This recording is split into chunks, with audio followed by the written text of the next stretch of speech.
Hi grade 10s, it's Miss Thungaraj here, and we are going to do our second video on factoring. And remember, factoring just means taking something that's in standard form and changing it to factored form, something like x plus 2, x plus 3, because then it is so much easier to graph. So, important, as always, please get a pencil, a piece of paper, a calculator, so that you can do math along with me while you're watching this video. Yesterday, I left you with some homework. I left you with questions number 3, which was y is equal to x squared plus 6x plus 5. And I also left you with question number 4, which was y is equal to x squared plus 4x plus 4. And I hope you tried those already. And today we'll do those questions in this video. I have shared this document with you in Google Classroom, and it's going to be really, really helpful for you as you continue with factoring. So let's look at that question that is in the title page of this video. In the title page, it tells you that x squared plus 5x plus 6 is equal to x plus 2 times x plus 3. I want to show you how this special document that I've shared with you is going to help you find out how to factor that equation that's in standard form. So the number at the end of the equation is a 6. So we know that we need to find two numbers that multiply together to give us 6. So let's look at the chart and let's look for where it says 6 in the first column. And we can find it easily. We find the 6. I actually made a red box around it. And we see that there are actually only two options of numbers that multiply together to give you 6. It's either going to be 1 times 6 or 2 times 3. And you can see that we chose 2 times 3. 2 times 3 gives you 6, but 2 plus 3 also gives you 5x, and 5x is the part that's in the middle of the equation. So we're going to use this special chart throughout today's lesson to help us with our factoring, and you probably want to save this document because it's really going to help you in grade 10, but also in grade 11 as you continue with your factoring.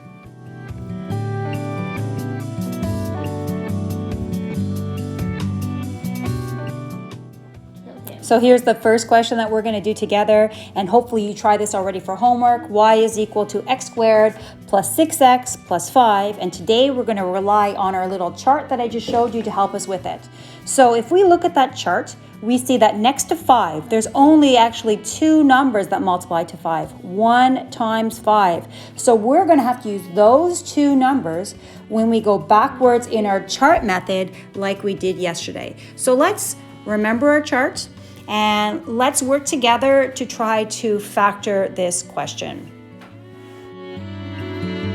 So I've written down the question underneath the chart, y is equal to x squared plus 6x plus 5. I remember that from my magic table, I need to use the numbers 1 and 5 with the chart.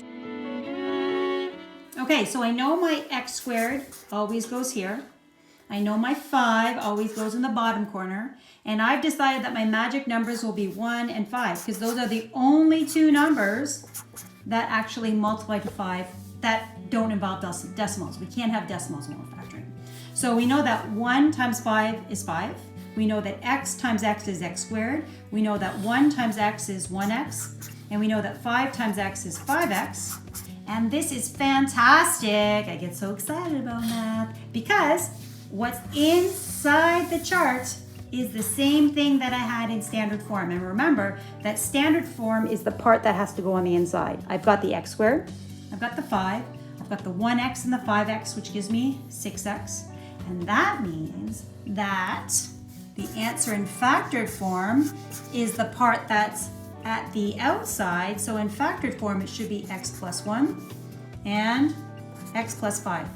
And this is so fantastic because now that it's in factored form, I can graph it. I know that one of the x-intercepts is -1. I know that the other x-intercept is at -5. I know here and here. I can bunny hop to the middle. I bunny hop to the middle, so I know that this right here, that's not very straight, I tried, is going to be the axis of symmetry. So I go down to the axis of symmetry and then back up to the other 0. And then what's really exciting is that this number right here or this number right here, that's where it's going to touch at the y-axis. So I'm going to go up, and my y-intercept is 5. So we have just graphed something in standard form by using the table to find my two magic numbers, by going backwards, by coming up with the equation in factored form, and then by graphing.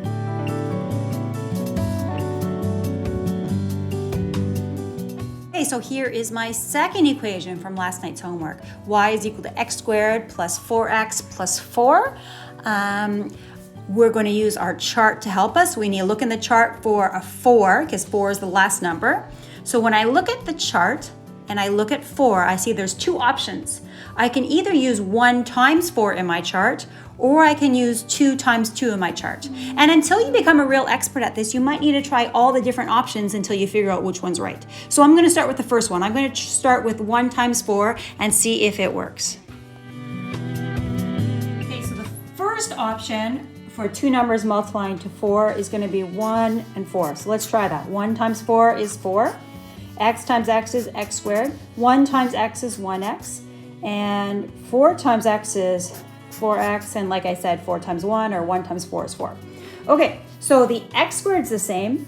The 4 is the same. But when I combine 1x and 4x, what does 1x plus 4x give me?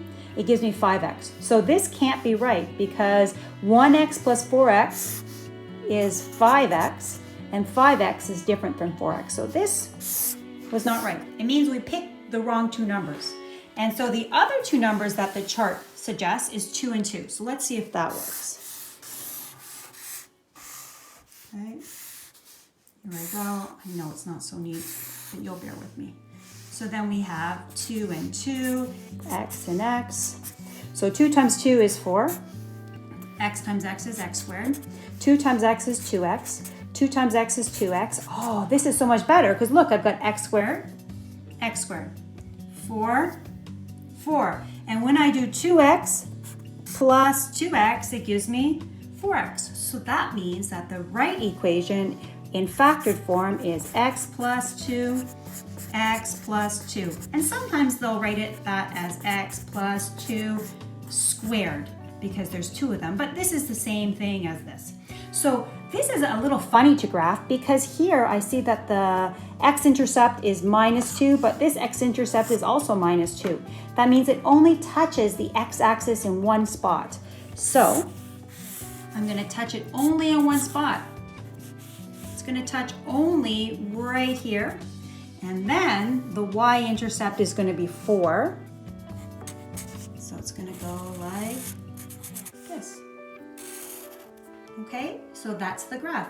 And sometimes there's nothing wrong with it. You're going to try all the options from the table until you become an expert at this. First you try the 1 times 4, then you try the 2 times 2.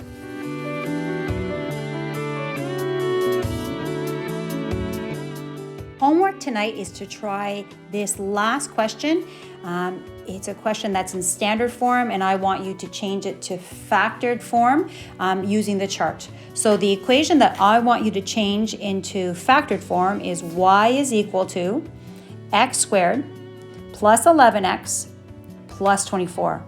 That means you need to look at that last number, 24. You need to find it in the chart that I've shared with you, and you can find that in Google Classroom. And you need to decide which of the two numbers that multiply to 24 should you use for this equation. So you can see at the bottom there, all the different options are highlighted. You need to pick which one of those 4 different options are best for this equation.